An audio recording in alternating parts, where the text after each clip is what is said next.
Slurmy, baby. Okay. Did I realize? Yeah, I did realize that. Oh, Jesus, that's moving way too fast. Alright, guys, don't worry, I'm not ending. I just wanted to test my fan art slideshow, which I've updated. There was a reason that was on 5,000 milliseconds. Amy can't count. I was like, why is it on 50 seconds per picture? It should be on 5. Let me update that. Okay, it seems to be working now. Oh, sorry, Maho, I've got to go. Apparently Monochrome Joker wants to collaborate. I must have promised them a collab and forgot about it.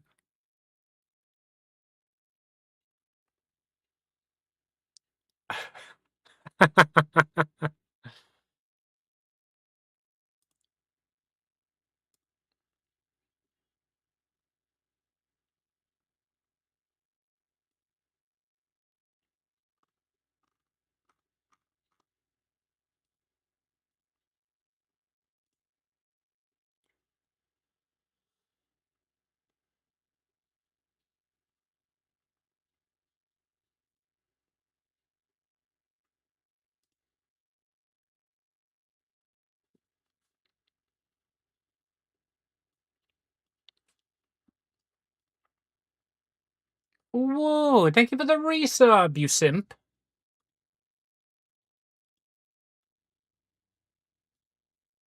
I didn't. I just joined the invite you sent.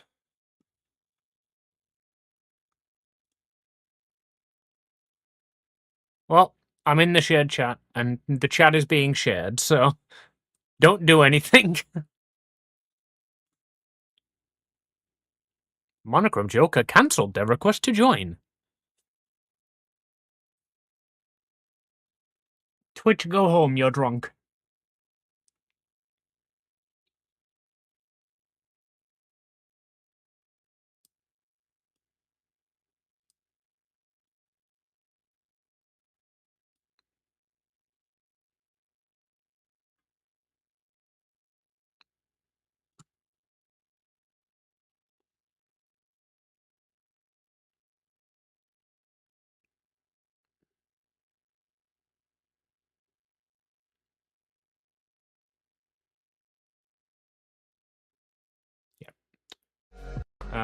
I will eventually be doing this. Hold on.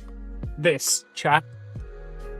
So don't worry, but for now, I thought the 20 minutes I had before stream would be plenty of time to update my fan art slideshow.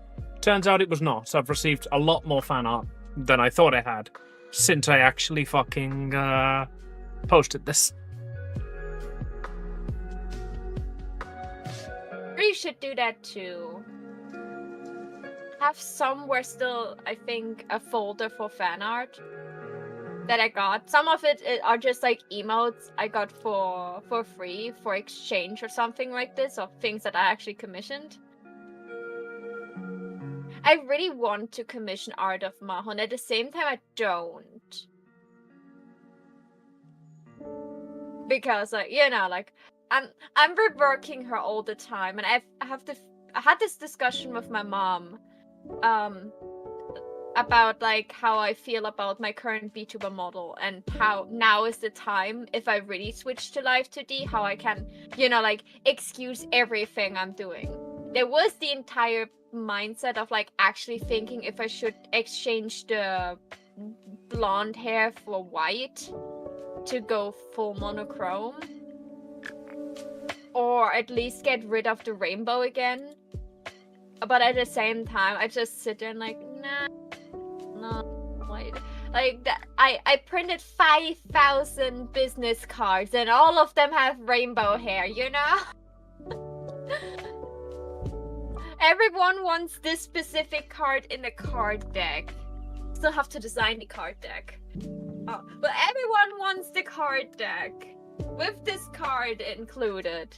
If I change now how I look like, I will be so pissed at myself.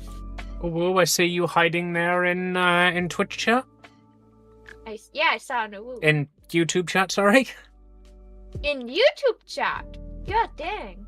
Chun, Well, they must have immediately come back because my YouTube is playing no copyright fucking lo-fi in the background.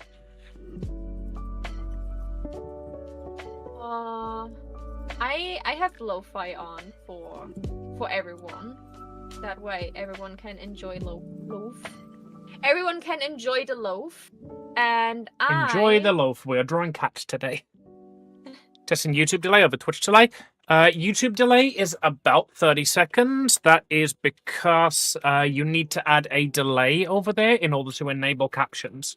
So I have elected to have my Twitch at 0 delay and my YouTube at the medium amount of delay because that allows captions, so that makes me more accessible for people who are hard of hearing.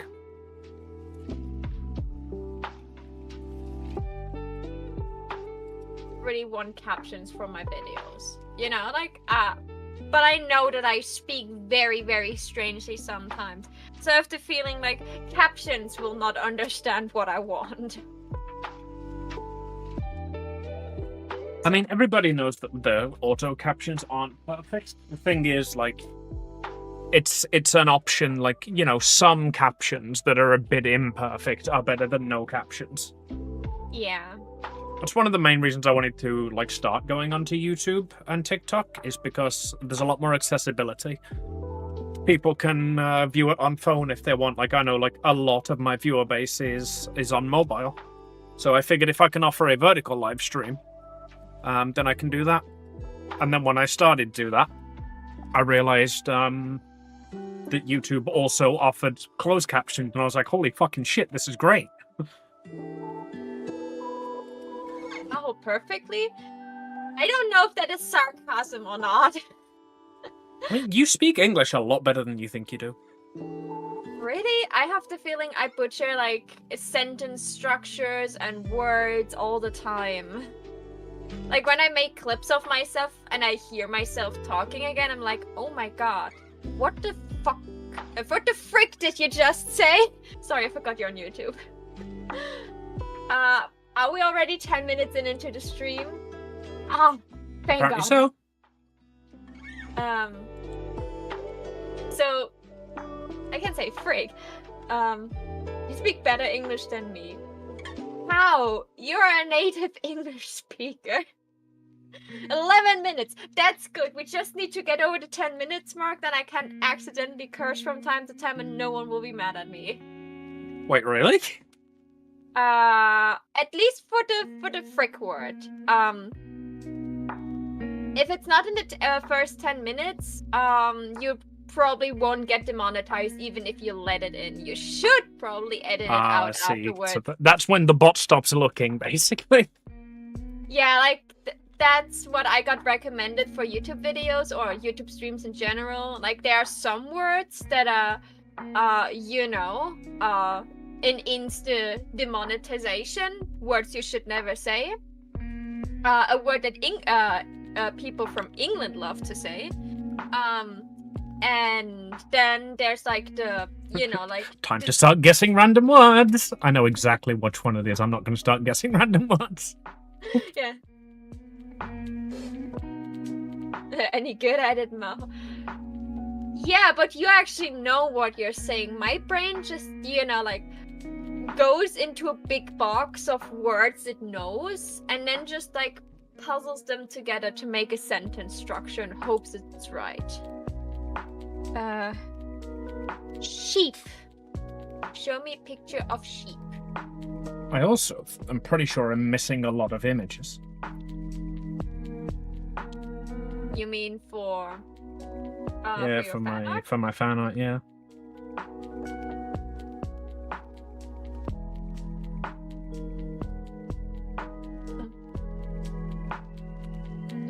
But you asked what the right word is. If I forget it, I try to think of another way around it. I do that too. Especially when I write something and I'm really certain that a word would work, but autocorrect will just not show me the word I'm looking for. I'm just like, okay, so there are only two ways. Autocorrect really doesn't know what I want from it, or